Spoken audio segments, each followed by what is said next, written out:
Hello everyone, Arglefump here with a new review series. I'm going to be reviewing all of the Nancy Drew video games.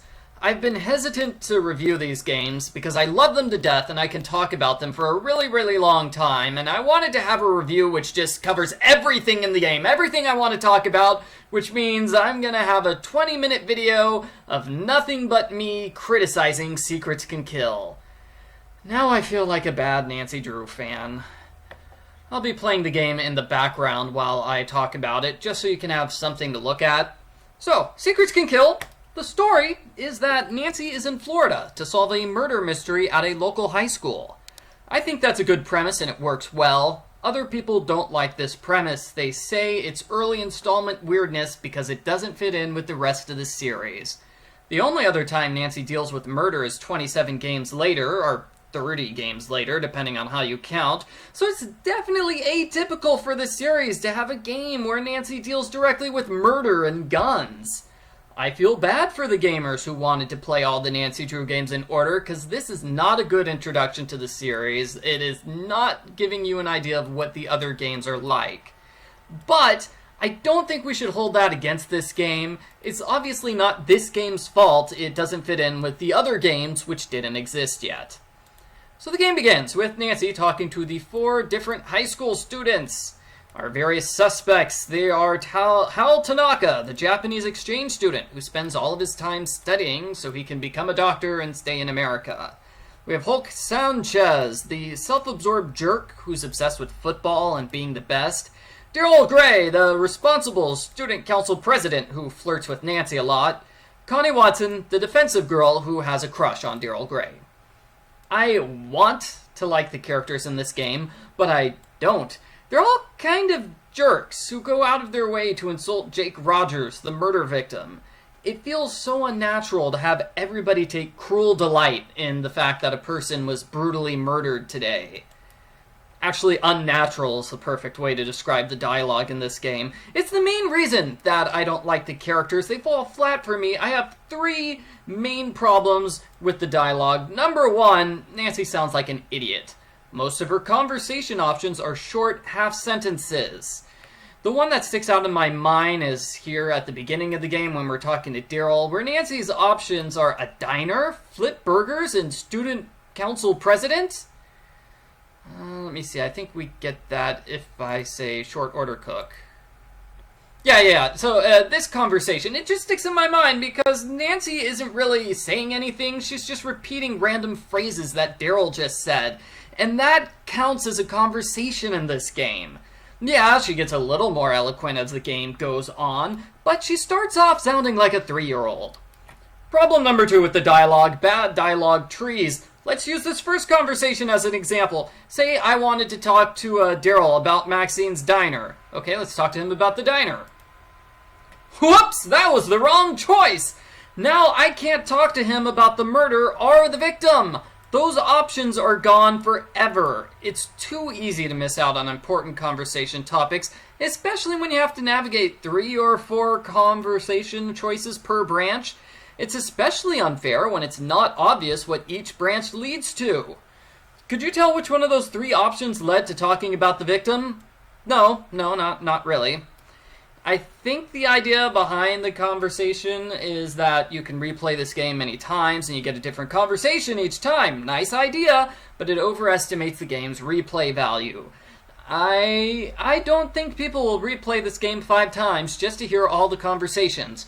Problem number 3 with conversations, too much focus on first conversations. So I use this first conversation with Daryl as an example because that's the only Daryl conversation with multiple options. After that opening conversation with Daryl, there is nothing with him. That one conversation takes up 1/3 of all of his dialogue in the game. After that, he's silent. And the same goes for all the other characters. They will talk for the first conversation and then never again. What the game should have done is spread out the conversations throughout the game instead of lumping them all at the front.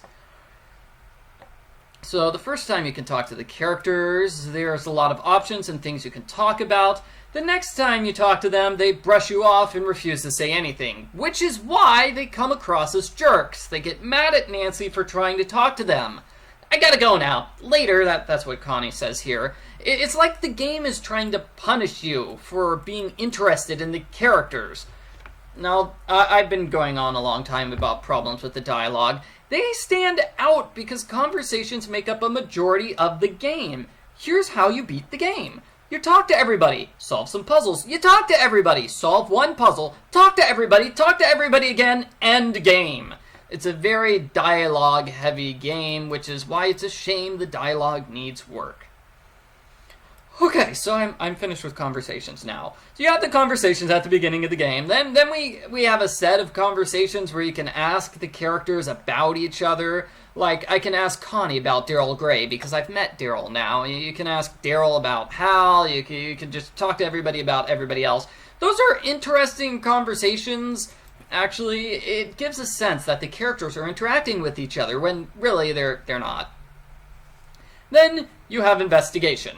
And this is another problem, something the earlier games struggled with before they came up with the task list. It's not obvious what you're supposed to do at this point. There aren't any clues or indications as to what you're supposed to do unless you call Nancy's friends for help. And oh my gosh, the phone calls in this game are awful. They are just awful. 90% of the time they're completely useless. Say you need help getting into the teacher's lounge. What is George's advice? You should check out the teacher's lounge. Gee, thanks, George, who clearly has the exact same voice as Nancy. That doesn't help in the slightest. Oh, hey, I didn't know I could check this yellow page book. That's pretty cool. But also useless. Anyway, getting distracted.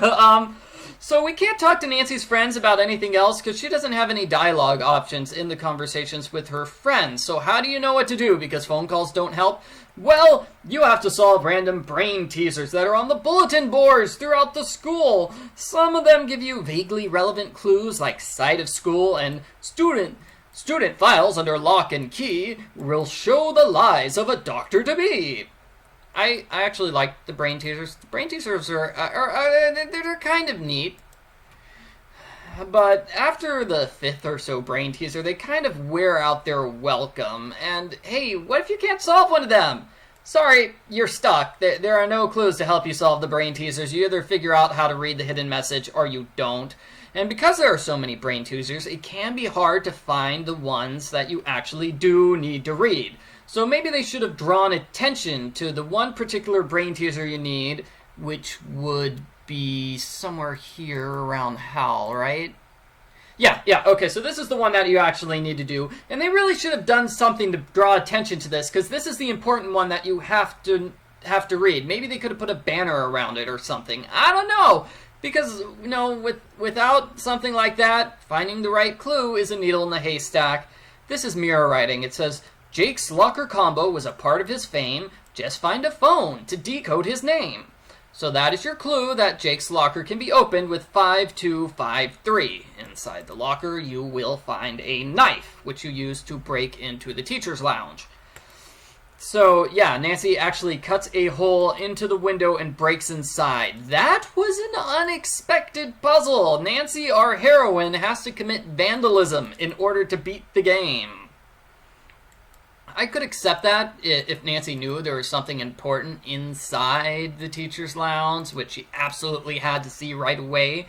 But no, there's no clue that she has to go to the teacher's lounge. It's just she's breaking into it because she wants to. This is one of the puzzles I had to use a walkthrough for the first time I played this game, mainly because I had no idea what to do, and I had no idea you could actually look at the outside of the school at all. I did not notice the hot spot in the front of the school. That is a particularly small hot spot. Let me show off that hot spot right now. This one, yeah. You're supposed to notice that.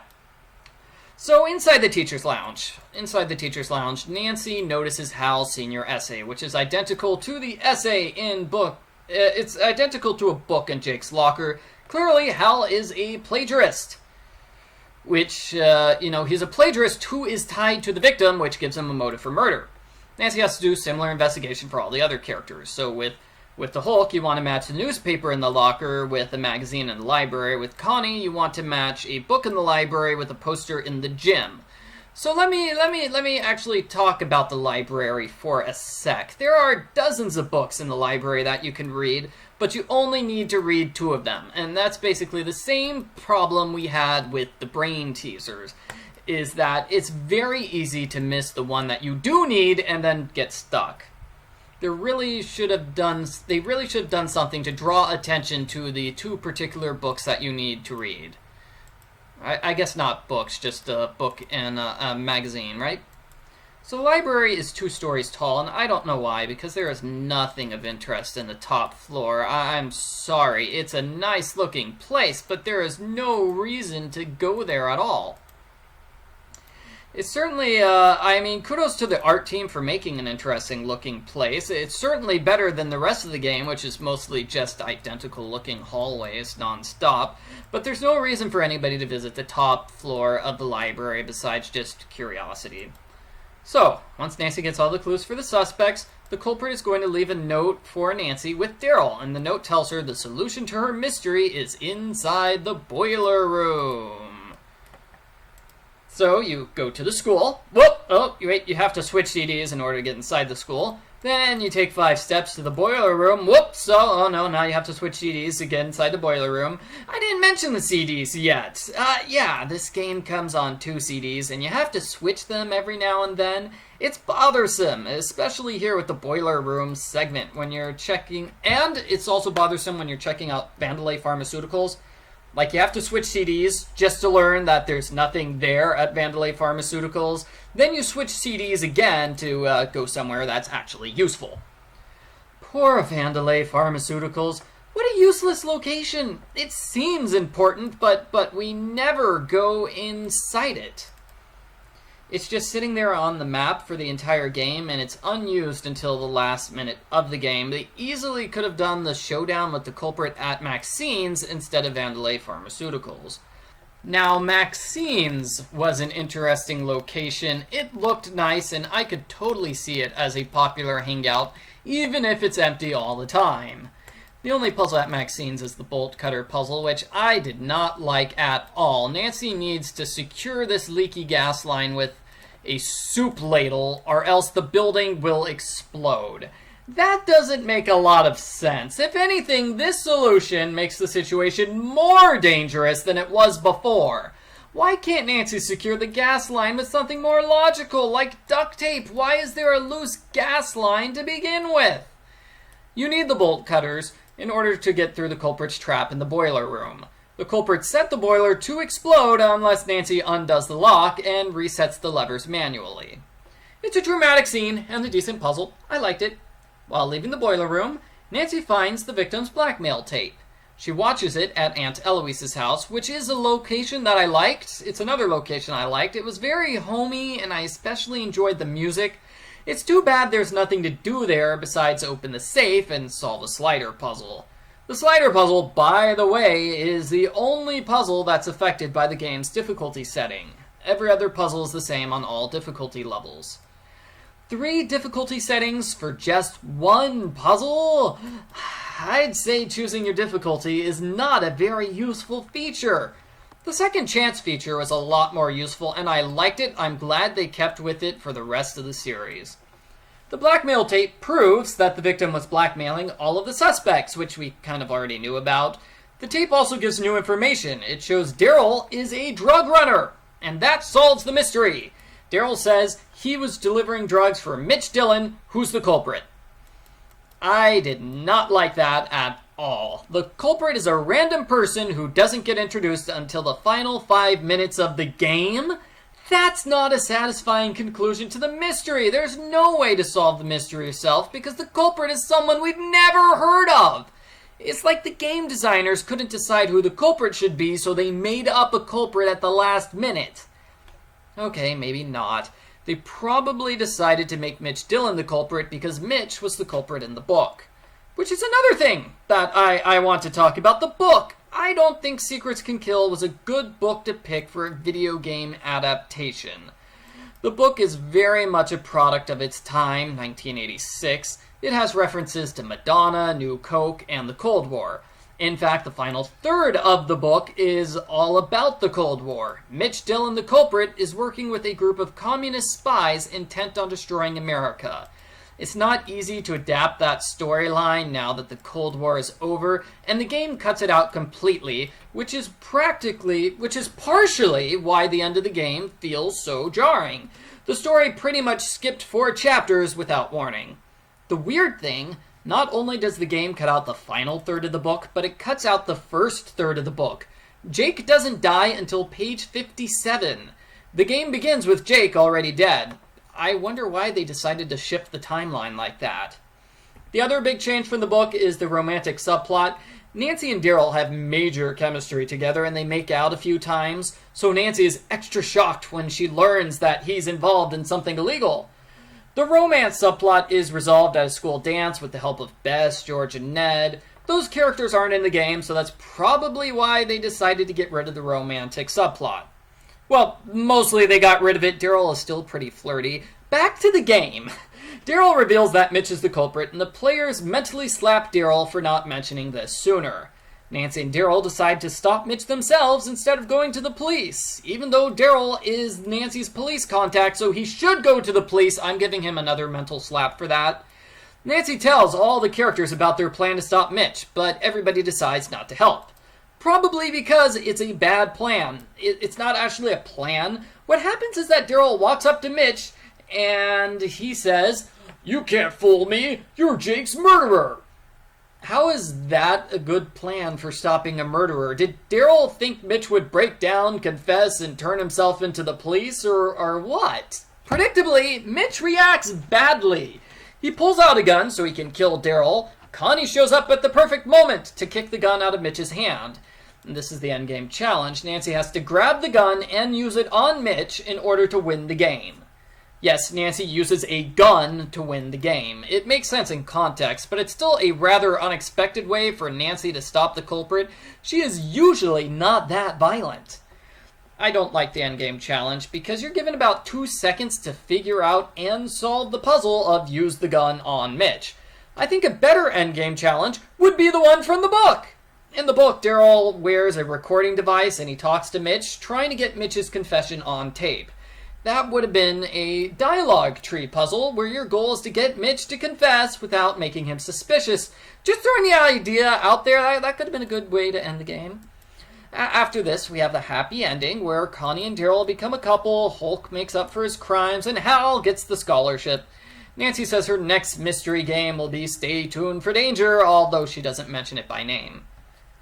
Okay, so I think I've talked about everything. Let me check some other reviews for this game to see if there's anything else I missed. Oh, the graphics, right. The graphics were great. Unlike many people, I like these cartoon-style artwork. I like the cartoon-style artwork for the characters. It's very slick-looking animation. If I made a game with this level of animation quality, I would be proud. The puzzles are a low point for the game. I already took issue with the bolt cutters puzzle, the breaking into the teacher's lounge puzzle, and the endgame challenge. That is half the puzzles in the game. I did like the boiler room puzzle, and the brain teasers were fine, and I'm mostly indifferent about the locker puzzle. So I liked a third of the puzzles in the game. I think that's an accurate summary of the game overall. I liked about a third of it. The rest of the game is bad conversations, wandering around aimlessly, and switching CDs, topped off with a badly done ending. If this was the only Nancy Drew game ever, I would be more positive in my critique of it, because it definitely is a good first try by Her Interactive. But I've been spoiled by later games in the series, which are a lot better because they improve upon the mistakes that this game made. There's a reason this game was discontinued, and why game number 20 points to Stay Tuned for Danger as the first real game in the series, skipping over this one. I give Nancy Drew, Secrets Can Kill, a 3 out of 10. Thank you for watching my review, everybody. I hoped I didn't talk way too long and lose everyone's interest.